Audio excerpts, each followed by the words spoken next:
Then we have Moira, who's a respondent to Helen, and we have Maria, who's the support person to Helen. Okay. So we have to have this to go through this conversation. We're going to we've got kind of 3 questions, and I'm going to pose the first questions to the storytellers, and then a third question to the respondents. So, and we're going to kind of go through this for about half an hour, and then we're going to open it up for some discussion. So, the first question to our 3 storytellers is: each of your stories, Joy, Helen, and on behalf of Rusi, Sheila, situate their particular encounters of decision-making and contracting with others in the context of what matters to them in their own lives, what it is that they're pursuing. People don't enter contracts and agreements because they can't wait to write a contract. They do it on the way to doing things that matter to them, about how they want to live, dreams they are pursuing. And we've heard some of that in the stories they've shared. So I'm wondering if each of our storytellers can, in a couple of minutes, share what mattered and matters in your life. What is it that you were pursuing, and Sheila on behalf of Rusi, that made having control over your own decisions, power over your own life, for Rusi, power over his own life, so important? What were the decisions that were important to you, and why? So Joy, would you like? Pass the mic. Yeah. Good morning. My name is Joy Rema. I am a story. Story yangu ni Kai. Kai imenisaidia sana. Kama sikukuanga na passport, Kai nje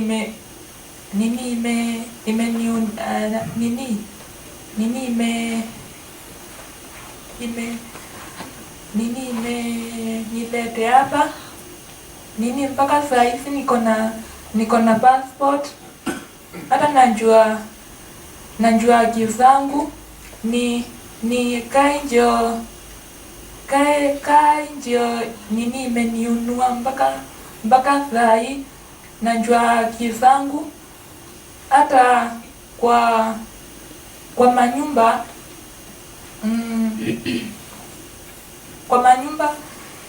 hawatakangi nitoke mahali zangu, na mama yangu hawaezi kunikumbalisha ni kunje huku mpaka saa hizi na kumbalishwa juu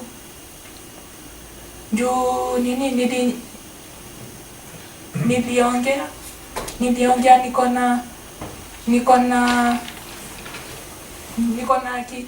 haki yangu ya kunjiamulia nitoke. Kama mimi niko na ulemavu wa akili, hata wazazi wengine hawawezi kukumbalisha watoto wao watoke kama mimi niko hapa.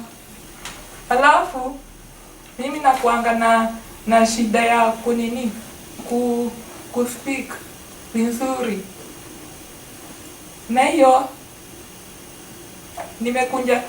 nimekuja hapa nitoe mashida zangu mpaka saa hizi niko hapa. So Joy says that what is most important to her is the center in which she attends Monday to Friday, called Kenya Association of the Intellectually Handicapped. She says that Kai has helped her a lot in terms of just knowing who she is and advocating for her own rights. She says that living as a person with an intellectual disability has not always been easy, because decisions have always been made for her, and she's always been made to believe that she has to have someone help her to make decisions, or she has to be made decisions for. And she was talking about her auntie's sister and mother always making decisions for her. And Joy was talking about even getting a passport, how difficult that was because they were not so supportive of that. And in Kenya, you basically have to go with or have documents from your family members to prove that you are indeed their child. And these documents were so difficult for her to get because her mother did not see the need of her coming here. And she was also talking about every single time she has to come to Galway, there is one issue or another with the family members. And she says that she actually likes that these issues have been there because now it means that the family has seen a transformation in Joy, because now she's able to tell them that no, this meeting is important to me, this is what I want to do, and you have to let me do this. And she says that she doesn't hate her family, she knows that they just don't understand right now, but they are coming to a position where they're getting to understand Joy and getting to understand her rights. And she's thanking the Voices Project for this because she's now getting much more voice to be able to speak up for herself, and she's so passionate about this. And I personally, this is just personally me, I've seen a lot of transformation in Joy from the first time that we came here to now. And I was just telling Emma, and it's just amazing to see that as her trainer, because I do train her in human rights. It's just amazing to see that. And so Joy was just talking about this entire journey that she's been going on. What's most important to her is to be able to make decisions, and she's now fighting back, and she's taking up that space, and she's taking up that voice, and she's using it. And that's her answer.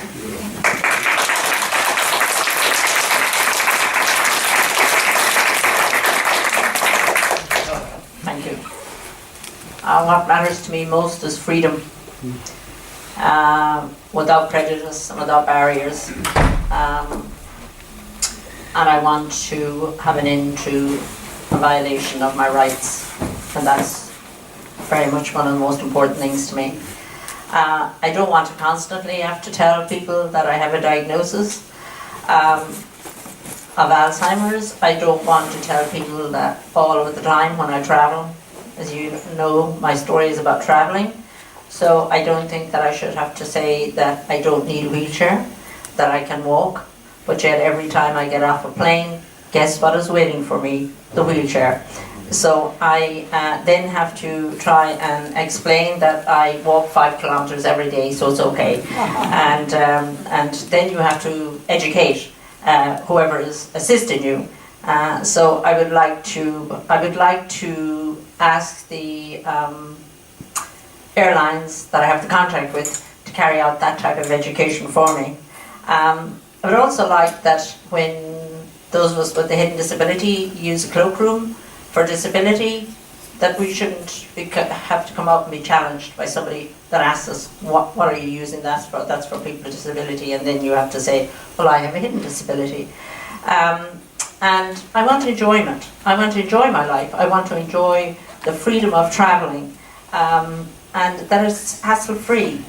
And it should be hassle-free. Can be an extremely painful experience for somebody with any form of dementia to travel, because you have very heightened experiences of anxiety at times. So when your needs are not met, and when you have to present and say why you need help, it's not acceptable. So I want to continue to enjoy my life and to travel as freely as I can. Beautiful.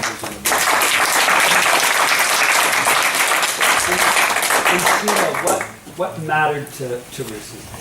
Yeah, well, first I should maybe say a little bit about who Rusi Stanov was, because not everybody here is familiar necessarily with him, or some of you are with his story. He was pretty much a celebrity in the area of disability rights, because he won a big court judgment at the European Court of Human Rights in 2012.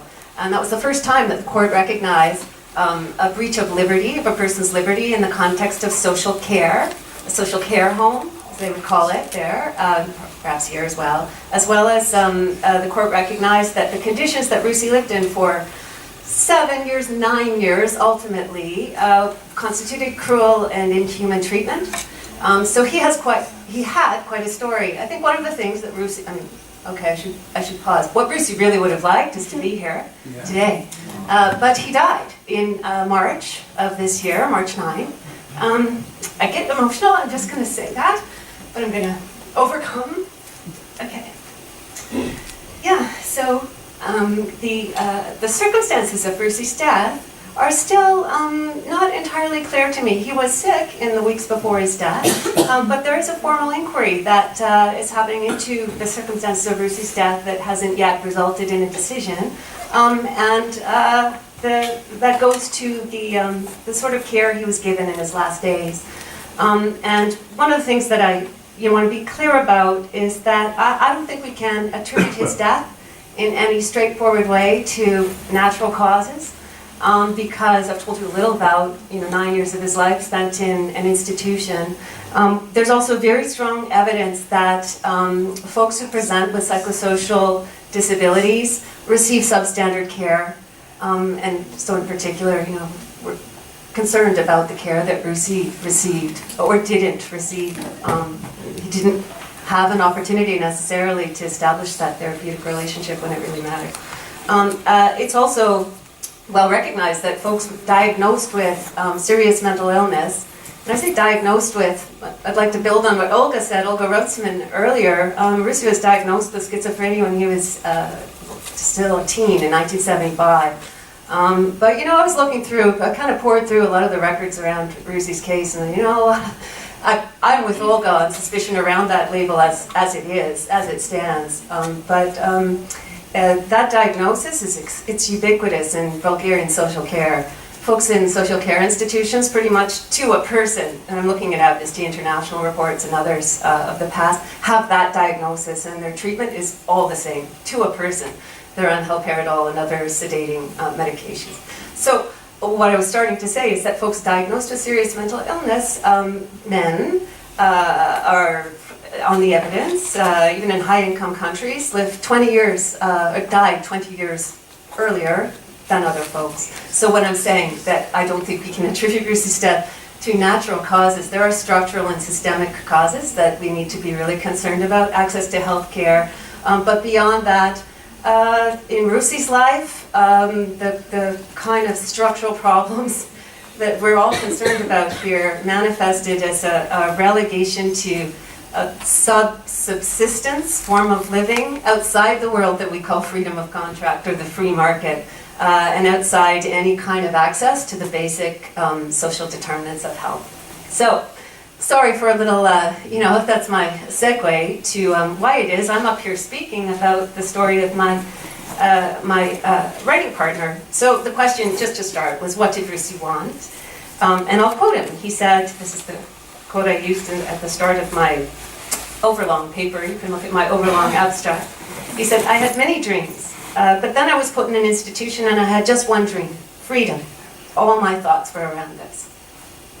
So I'll leave it at that.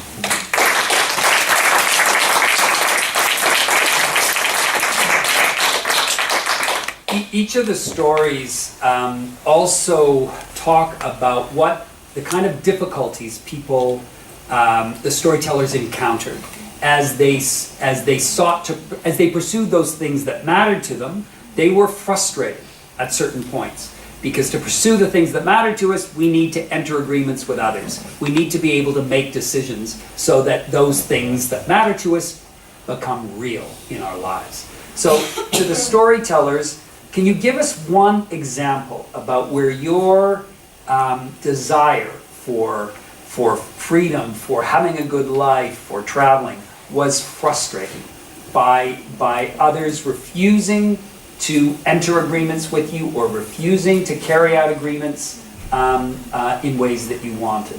This was a theme that came up through all of the stories. So Joy. Nimepata challenges imekuwa poa kwa maisha yangu. Saizi na furahi hata hata nini natakanga kunini nikipata challenges ya kuama kwetu nesa ama niishi peke yangu na watoto wangu. Sorry, she didn't answer the question. I'll explain to her again.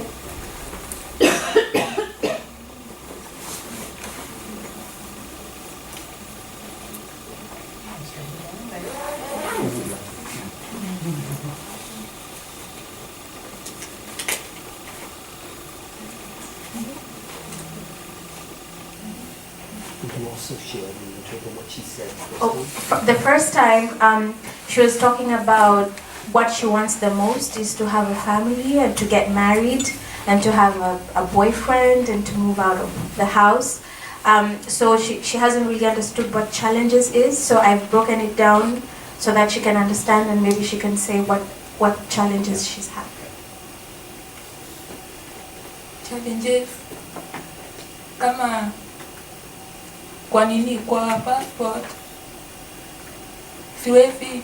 siwezi andika vizuri, tunafaa kupelekwa na support person nini anjaze hizo makaratasi, alafu hao watu nini wanasemanga huyu hawezi kunjiandikia, kwani ako na shida gani? Alafu tukiwaelezea wanasema wanatutukana, bombolala, umeoza akili, wewe ni chizi, wewe ni mwenda wazimu. Alafu support person anawaelezea nini huyu akona ulemavu wa akili, hawezi kujiandikia vizuri. So she's talking about when she had to get a passport, because to travel, of course, you do need a passport. And she's talking about the challenges that she met at home vis-a-vis the challenges she met with the government. So we went with Joy there, and I was her support person. She's talking about the support that I was giving her vis-a-vis the support that the government was giving her. And she says that the first thing that they asked is, why are you a grown woman? Why do you need support? Why did you come with someone here? Why couldn't you do for yourself? And the second thing they asked her is, why can't you write? Are you crazy? Are you stupid? So she's talking about the fact that it is so difficult. Why don't they understand that she's a person with an intellectual disability? Because we did explain that, and they still asked, does that mean people who are crazy? Does that mean she's violent? Will she start beating people up? What will happen? And so she says that it's a challenge because the government did not give her the support that she felt she needed. By the time she left there, she felt so void and so hurt because they just kept asking really silly questions and bringing her down just because she has an intellectual disability. And they kept on asking me why I have to help Joy to write things, why I have to help her to do certain things. And at home as well, giving the documents was also a big problem because we do need the mother's birth certificate or her identity card, and this was hard because they didn't want her to travel in the first place. So it was just a process of trying to get them to talk to them and to tell them that Joy has gotten a really, really beautiful opportunity to go and express herself, so just support her in this. So she's talking about the fact that it's so difficult to enter contracts as a person with an intellectual disability in Kenya because people don't understand or they just don't want to understand. Yeah, so that was her answer.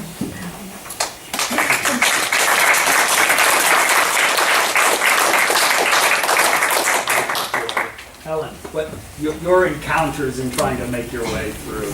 All my encounters trying to make my way, well, they've been quite exciting. I can tell you, I was travelling from Frankfurt to Cardiff after being in a taxi for 2 hours from Gastein to Frankfurt before that. So by the time I got to Frankfurt and went to the information desk to get my assistance, there was no assistance. So I, after 7 attempts to get assistance and I get her very near to the point of me boarding, nobody arrived at the desk.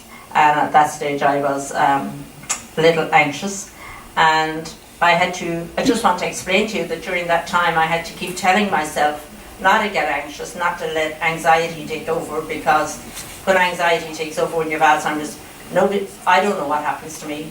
It's only the person that's beside me that knows what happens to me. So I was trying to keep myself mindful, and eventually, anyway, the lady at the information desk got so frustrated she started to cry, and she closed on the desk in Frankfurt Airport, and she took me to the gate for boarding, and she handed me over to the first person in the queue, and she's in front of me, and she said to this man, "Could you please take this lady to Cardiff, because her assistance hasn't shown up." And so, of course, he took me to Cardiff. He was very happy to do so. But I'm telling you this because it is so wrong. You know, I'm paying for a service. It's a complete violation of my rights. So only because that lady's mother had Alzheimer's did she really understand the impact that it was having on me, which was unfair to her, and it was certainly, you know, unfair to myself. And I found out of that it's about constant education and training. You know, I asked for one small thing. I wanted one small thing on an airplane, and that is an aisle seat. And it's like you're asking to go to the cockpit. You know, it's such an issue.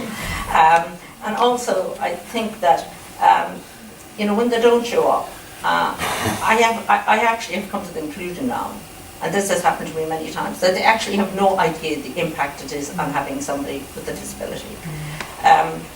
I think that, as far as I'm concerned, you know, I should be free to travel alone. I should have the right supports. Every one of us should have the right supports to travel. So if we have a contract, if we have a contract, then we should be able to go. And what I've learned from my story is that I once more realize, you know, I have this realization about my human rights, and I look back at the injustices. For example, my last trip, it said, my booking form, intellectual disability, a walker required. But why do I need another label? I don't need a label. I only need a walker. I don't. So it's a constant battle that we have. You know, when you ask for support, that's all you're asking for. So what would I wanted to make it better?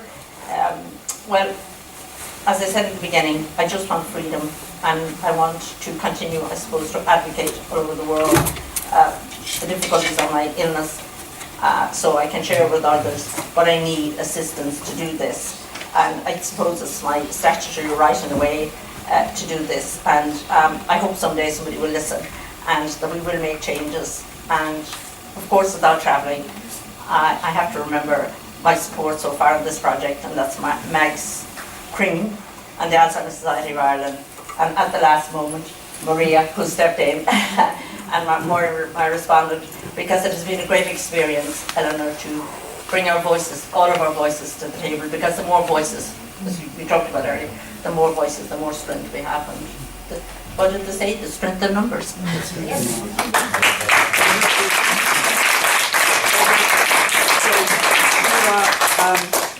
So many barriers and encounters Rusi experienced. Can you point to one that maybe typifies or reveals something about the difficulties? It's really hard to point to one. I'm also conscious that Eleanor just showed us a sign that said there was 10 minutes left, so I don't want to take too much time. Let me do two things. I'll try and do them quickly. One is to say I can't actually point to one, because it was a collusion of a whole set of factors, and I'd include in them family, culture, and law.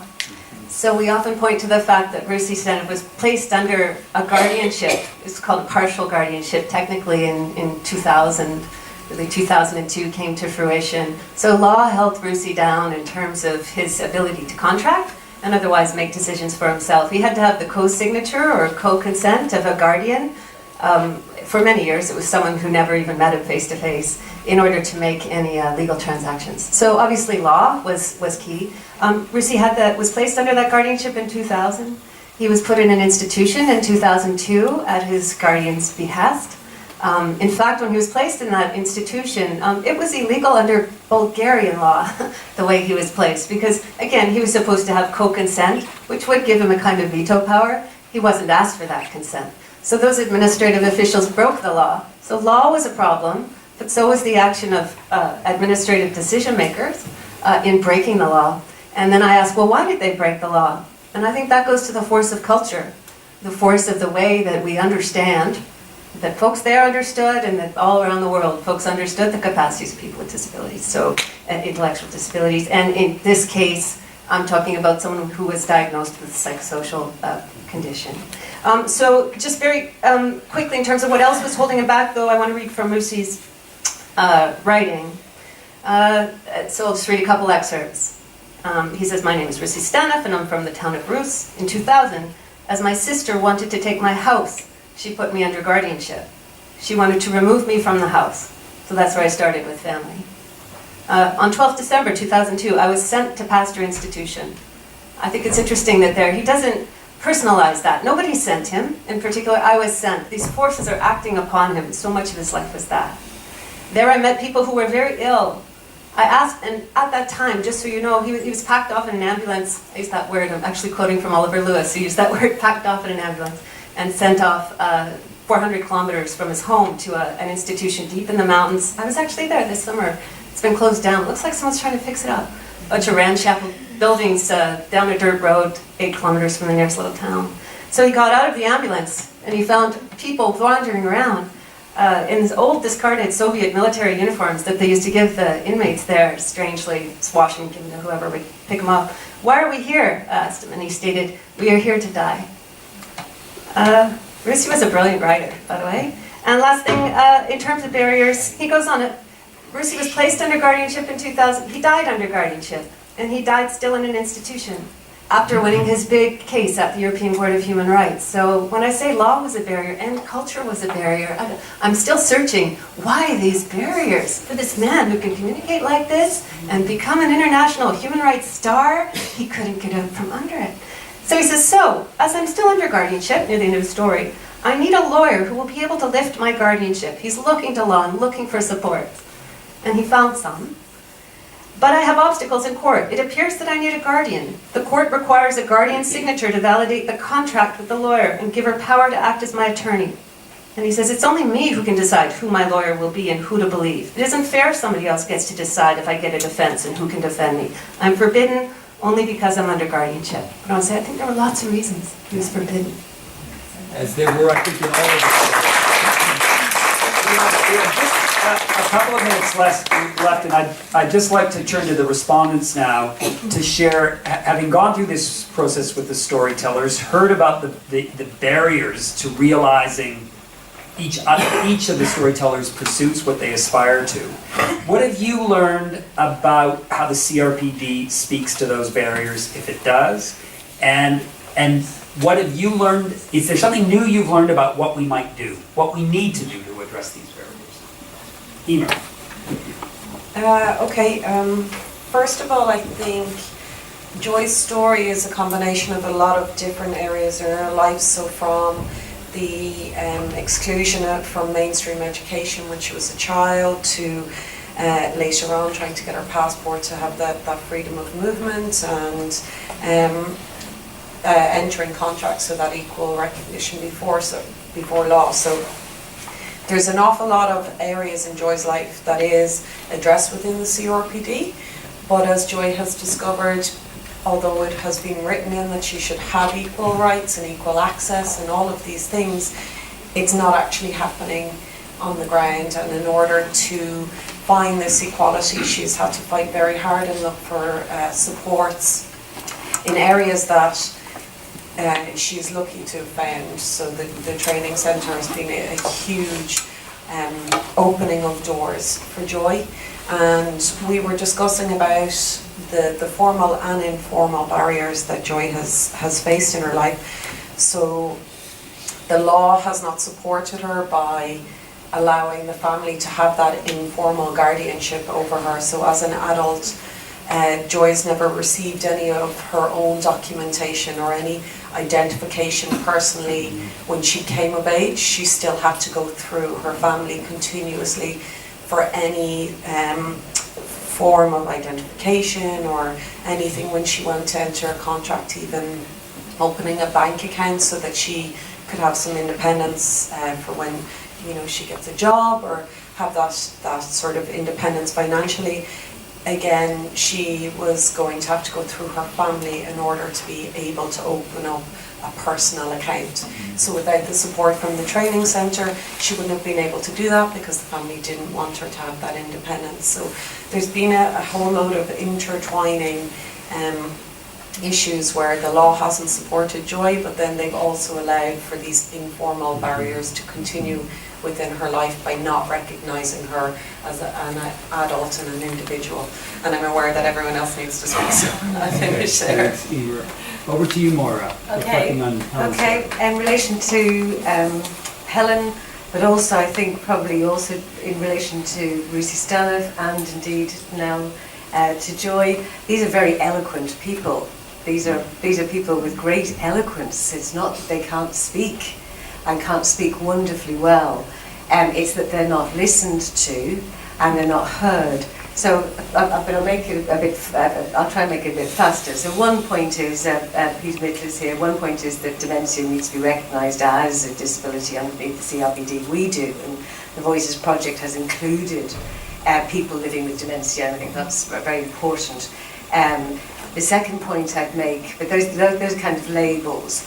The second point that I'd make is that we need to concentrate on non-institutionalisation. It's very difficult to get people out of institutions. So as well as deinstitutionalisation, we need to make sure that people don't go into institutions. And there's another reason for that, which is we can't learn what people need and how to do universal accommodation or how we build community. So not fictional community, but community that includes us all, unless we have lived together. So we have to learn from each other. So in other words, Article 12 and agency is for reasons. It's to live in community. It's Article 19 to live independently and in community. It's Article 29 to be politically active. It's Article 30. Nobody ever talks about Article 30. Article 30 is on cultural rights. It's to be the creator, the artist of your own life, not inclusion, not participating in somebody else's project. It is to create your own project. And as Helen has said, yes, we need how we interpret and how we need education to know how to listen. The other thing that I really got out of working with Helen as a global activist and representative advocate for people with dementia was about time and about how much time you have to spend to travel if you have a disability, negotiating, explaining, getting people to support, but also there's the other side of it is how much time is spent to understand your needs. And then the final point is the lawyer point, which is rights have to be enforceable. Otherwise they mean nothing. So there has to be not just civil legal aid to enable people to sue if they can't afford to, but there does need to be a statutory right to an independent advocate. And I'm not just volunteer advocates, but professional, trained. They don't have to be social workers, they don't have to be lawyers, they don't have to be... There probably does need to be some kind of accredited training course in Ireland. We do not have it. And there needs to be choice in relation to your independent advocate for people so they can exercise their rights, because fictional rights are like fantastical or fictional community. They're not good enough. So transformative equality, please. Thank you. Thank you. Just a very brief response, Sheila, the European Court of Human Rights talks lots about what has to happen. So, What do you learn? really bad. Working with someone who's mired at the intersection of poverty, because I'm talking about someone in deep poverty and disability. It instructs me of a couple things. One goes to Maura's point about the indivisibility of human rights. So part of my big macro thing is about that interaction of human rights. We're talking civil and political rights, social, cultural, and economic rights working together necessarily. We don't get that. Our judges don't get that. if I were to see right down the road to what might make a difference, it's not just access to what we call the free market. So equal access to be able to make contracts and become a wage slave, like many of the masses are. Right, sorry, but I think that what's required is something like a guaranteed living wage. So there you go, Okay. for all persons. Yeah. Great, thank you so much.